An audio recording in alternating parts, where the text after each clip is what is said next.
Queria pedir agora para o Washington, porque, Washington, quando o governador falou para mim, acho que já falou para algumas pessoas que estão aqui nessa plateia, assim, olha, eu vou universalizar a educação profissional. Toda escola de ensino médio vai ter educação profissional. Eu lembro que a minha reação foi de descrença, né? Falei, não vai acontecer. Imagina conseguir expandir.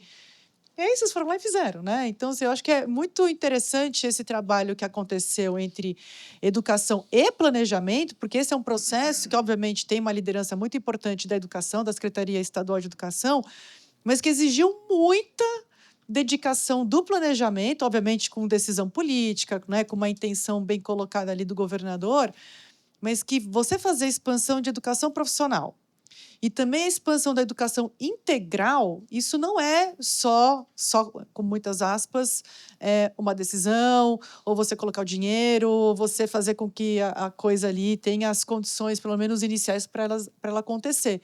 Isso exige muito planejamento, né? A gente que acompanha a expansão da educação integral em alguns estados, que tem muita dificuldade, é difícil expandir, né? Porque isso é um investimento a mais, então você tem que cortar de alguns lugares, você tem que criar eficiência na secretaria, você tem que ter terreno, você tem que ter outra alocação de professores, né, Ju? Você que sempre fala disso.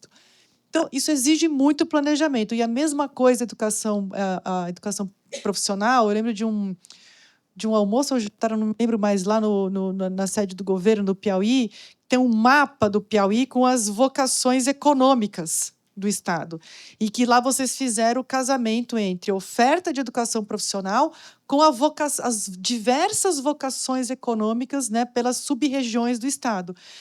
Tudo isso é planejamento o tempo inteiro, né? Então, eu queria que você contasse um pouco isso e também abrisse aqui um pouco assim, olha, dificuldades, o que para fazer melhor. Acho que vocês são farol nisso, então é muito importante a gente também ouvir assim, qual que é a fronteira do que vocês agora, já que vocês estão conseguindo fazer, para onde vocês estão mirando, assim, qual que é a fronteira agora desse planejamento, essa parceria especialmente de planejamento e educação. Na realidade, assim, eu tenho uma facilidade aí importante, que é ter um governador que foi secretário da Fazenda. Ainda na campanha, a gente tem o trabalho do Itaú, da Ana Inoue, Educação e Trabalho. E a gente teve algumas reuniões, o Sérgio Firpo participou, já havia um trabalho lá, e em algum momento a gente discutiu a regra do Fundeb sobre o valor, sobre tempo integral e sobre a questão do EPT. E, na realidade, é a melhor circunstância, né, dentre as várias, né, digamos assim, escalas do Fundeb, é a melhor circunstância de remuneração dos estados em função, né, da regra toda. E, pela regra do Fundeb, estou aqui diante de dois especialistas, os estados sempre perdem, porque, na realidade, você tem muito mais matrícula lá dos municípios. Então, a lógica foi como, né, acelerar o processo no princípio, no plano de governo, na realidade, era dobrar o número de escolas em tempo integral. Aí eram 100, iria passar as 200, a gente conseguiu fazer isso no primeiro ano, e o governador viu a janela de oportunidade para fazer a ampliação.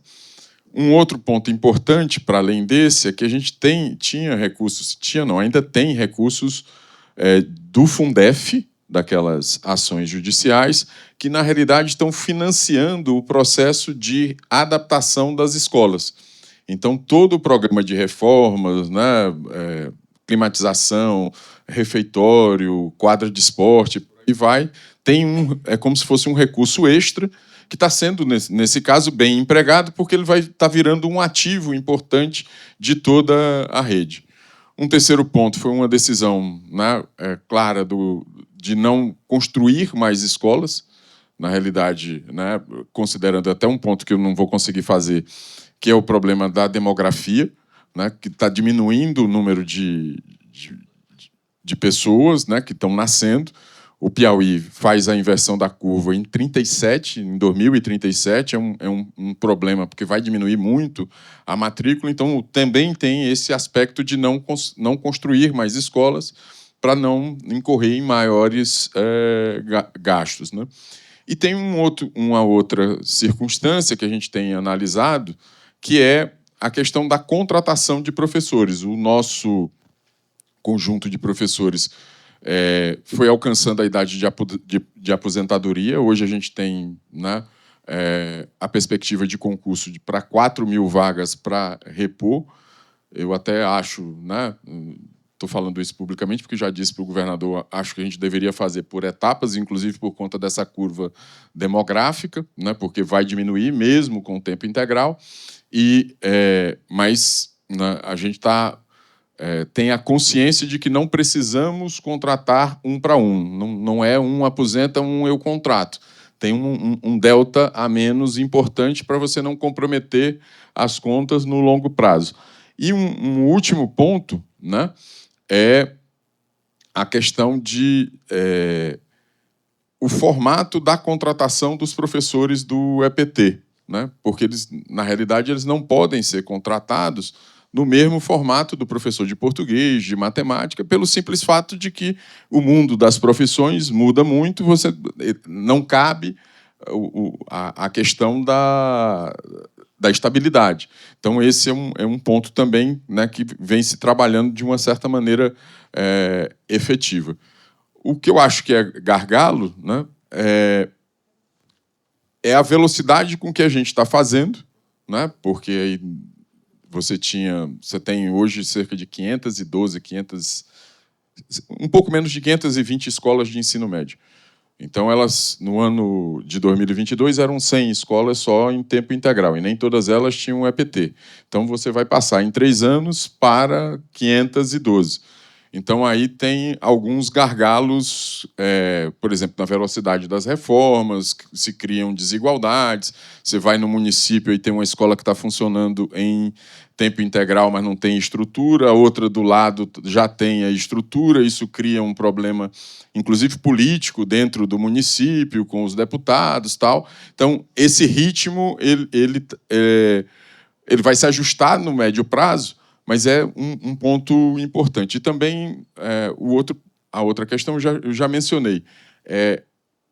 O Marcelo gosta do modelo que foi montado para a alocação de professores.